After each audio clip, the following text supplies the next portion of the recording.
Blessed are the saints of God. They are bought with Christ's own blood. They are ransomed from the grave. Life eternal they shall have. With them numbered may we be, here and in eternity. Now faith is confidence in what we hope for and assurance about what we don't see. This is what the ancients were commended for.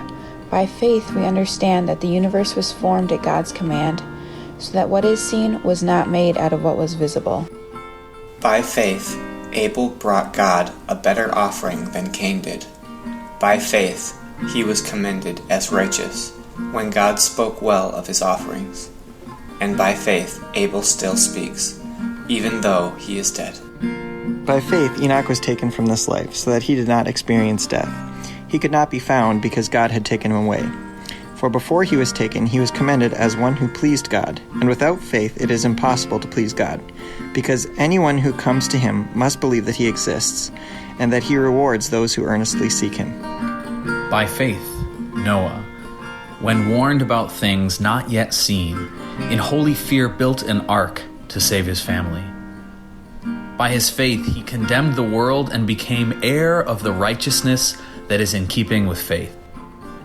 By faith, Abraham, when called to go to a place he would later receive as his inheritance, obeyed and went, even though he did not know where he was going. By faith, he made his home in the promised land like a stranger in a foreign country. He lived in tents, as did Isaac and Jacob, who were heirs with him of the same promise. For he was looking forward to the city with foundations, whose architect and builder is God. And by faith, even Sarah, who was past childbearing age, was unable to bear children because she considered him faithful who had made the promise. And so from this one man, and he as good as dead, came descendants as numerous as the stars in the sky, and as countless as the sands on the seashore. All these people were still living by faith when they died. They did not receive the things they promised. They only saw them and welcomed them from a distance, admitting that they were foreigners and strangers on earth. People who say such things show that they are looking for a country of their own. If they had been thinking of the country they had left, they would have had opportunity to return. Instead, they were longing for a better country, a heavenly one. Therefore, God is not ashamed to be called their God, for he has prepared a city for them. By faith, Abraham, when God tested him, offered Isaac as a sacrifice. He who had embraced the promises was about to sacrifice his one and only son, even though God had said to him, "It is through Isaac that your offspring will be reckoned." Abraham reasoned that God could even raise the dead, and so, in a manner of speaking, he did receive Isaac back from death. By faith, Isaac blessed Jacob and Esau in regard to their future. By faith, Jacob, when he was dying, blessed each of Joseph's sons, and worshipped as he leaned on top of his staff. By faith, Joseph, when his end was near, spoke about the exodus of the Israelites from Egypt, and gave instructions concerning the burial of his bones. By faith, Moses' parents hid him for 3 months after he was born, because they saw he was no ordinary child, and they were not afraid of the king's edict. By faith, Moses, when he had grown up, refused to be known as the son of Pharaoh's daughter. He chose to be mistreated, along with the people of God, rather to enjoy the fleeting pleasures of sin. He regarded disgrace for the sake of Christ as greater value than the treasures of Egypt, because he was looking ahead to his reward. By faith, he left Egypt, not fearing the king's anger. He persevered because he saw him who is invisible. By faith, he kept the Passover and the application of blood, so that the destroyer of the firstborn would not touch the firstborn of Israel. They are justified by grace. They enjoy the Savior's peace. All their sins are washed away. They shall stand in God's great day. With them numbered may we be, here and in eternity. By faith, the people of Israel passed through the Red Sea as on dry land. But when the Egyptians tried to do so, they were drowned. By faith, the walls of Jericho fell after the army had marched around them for 7 days. By faith, the prostitute Rahab, because she welcomed the spies, was not killed with those who were disobedient. And what more shall I say?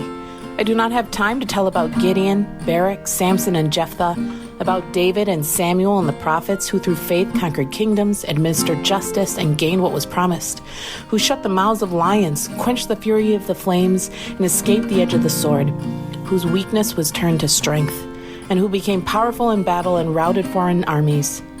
Women received back their dead, raised to life again. There were others who were tortured, refusing to be released so that they might gain an even better resurrection. Some faced jeers and flogging, and even chains and imprisonment. They were put to death by stoning. They were sawed in two. They were killed by the sword. They went about in sheepskins and goatskins, destitute, persecuted, and mistreated. The world was not worthy of them. They wandered in deserts and mountains, living in caves and in holes in the ground. These were all commended for their faith, yet none of them received what had been promised, since God had planned something better for us, so that only together with us would they be made perfect.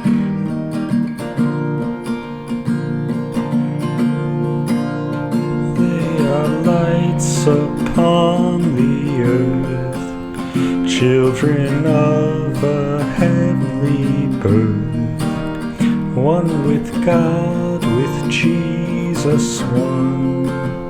Glory is in them begun, with them numbered may we be, here and in eternity.